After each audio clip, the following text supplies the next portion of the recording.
Ron DeSantis versus Nikki Haley in tonight's final debate before Monday's Iowa caucuses, and both candidates appear to be trying to one-up each other by counting lies. Good evening, I'm Russ McCaskey. I'm Amanda Hall. The former UN ambassador accused Florida's governor of lying about her record dozens of times, and DeSantis didn't just take it. Yeah, Wink News reporter Claire Galt is the only local reporter in Des Moines for tonight's debate and Monday's caucuses. Claire, any substance or just name-calling?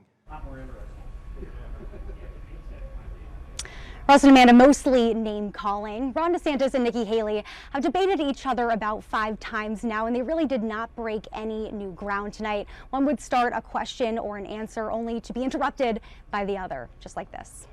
The best way to tell about a candidate is to see how they've run their campaign. He has blown through $150 million. I don't even know how you do that. Through his campaign, he has nothing to show for it. He spent more money on private planes than he has on commercials trying to get Iowans to vote for him. If you can't manage a campaign, how are you going to manage a country? Which is exactly what. Well, listen,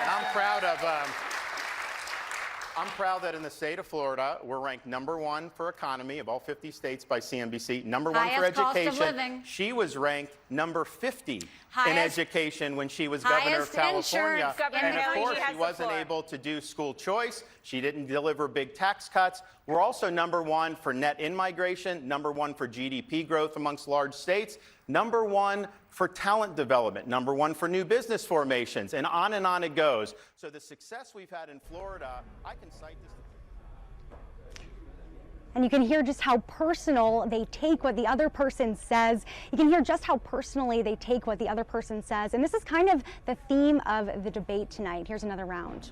But every time he lies, Drake University, don't turn this into a drinking game because you will be overserved by the end of the night. Because Nikki Haley has this tactic.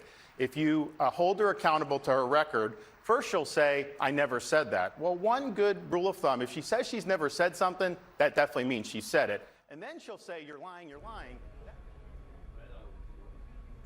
Now, DeSantis and Haley have gotten into it so far over the economy, inflation, the border, the role of government, and there is still an hour left to go. I'll have more for you on Wink News at 11. Live in Des Moines, Claire Galt, Wink News. All right, thank you, Claire. And so where is the Republican frontrunner tonight? Once again, former President Trump skipped the debate to take part in a town hall on Fox News. And early on, he got this question. Listen to his answer. I will be caucusing for DeSantis, but I will say, Mr. President, I am extremely grateful that in your first term, you accomplished so many great things, but it was also with the help of many great people.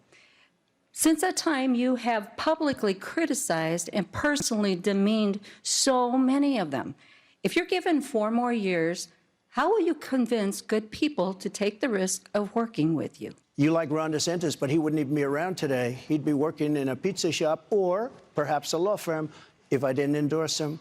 You know, I endorsed him, took him from nothing to winning an election, and I was all for him. And then one day he said he'd run against me 4 years later after I got him in, and I said, that's not a loyal person. We can't have that. That's not a loyal. Trump said he knows Washington a lot better this time around, who's smart, who's not, even used the word stiff to describe some of his former friends.